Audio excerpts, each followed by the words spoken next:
आज साग सब्जी में स्वाद नहीं है, अन्न में स्वाद नहीं है, फलों में स्वाद नहीं। अभी भी अवसर है भारत सरकार को, सभी प्रांतीय सरकारों को बचे खुचे गोवंश को बचाना चाहिए, जर्सीकरण पर रोक लगानी चाहिए और देसी प्राचीन नस्लों को सुरक्षित करना चाहिए।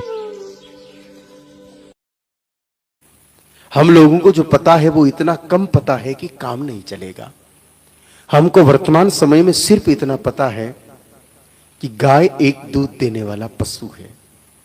Cow is an useful animal. गाय जिसके 4 पैर, 4 थन, 2 कान, 2 आंख, 2 सींग और 1 पूंछ होती है, दूध देती है तब तक रखते हैं, दूध देना बंद कर देती है, निकाल देते हैं।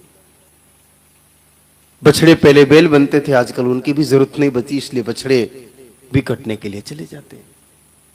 वर्तमान समय में हम गाय माता के बारे में सिर्फ इतना जान रहे हैं,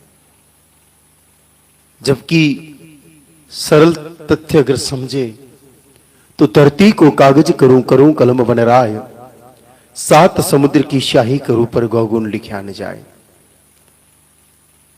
गाय माता की महिमा का वर्णन एक जन्म में संभव नहीं है। 1-2 दिन की बात तो बाद की है, एक जन्म तक प्रयास करें तो भी संभव नहीं है।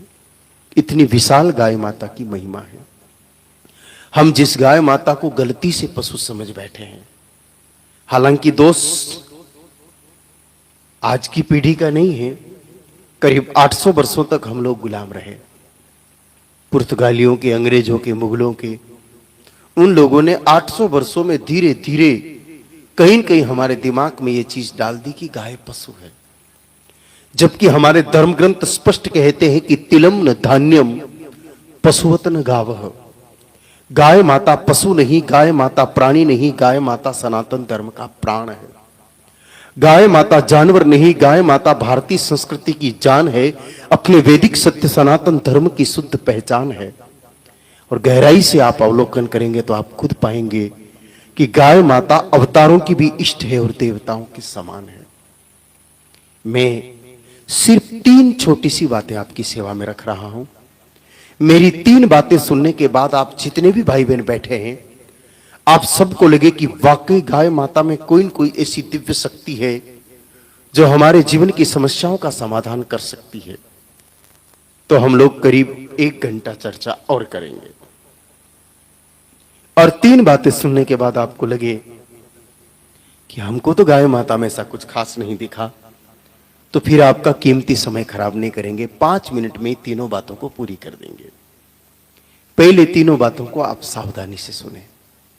एक धर्म से जुड़ी हुई जो माताओं के लिए है, एक व्यवहार से जुड़ी हुई जो भाइयों के लिए है, एक विज्ञान से जुड़ी हुई जो आधुनिक भाइयों के लिए है। तीनों तथ्यों में आपकी सेवा में रख देता हूं। सबसे पहले धर्म की बात करें। भगवान श्री कृष्ण जी ने करीब 12 साल की उम्र तक जंगल में गाय माता को चराया, यह आप लोगों ने भी सुना होगा। और जब तक कन्हैया जी ने गैया जी को चराया, उन्होंने अपने पैरों में कभी जूतियां नहीं पहनी। आप में से कई सज्जन ऐसे होंगे जो पूरे घर में जूता पहनते होंगे। हो सकता है इस सभा में 1-2 माताएं ऐसी भी विराजमान हो जो किचन में भी चप्पल पहन के रोटियां बनाती हो। हालांकि रसोईघर माता अन्नपूर्णा का मंदिर है, वहां कोई कांटे कंकड़ नहीं चुभते कि हमको जूता पहनने की जरूरत पड़े। सिर्फ फैशन के चक्कर से पहनते हैं। लोगों को लगना चाहिए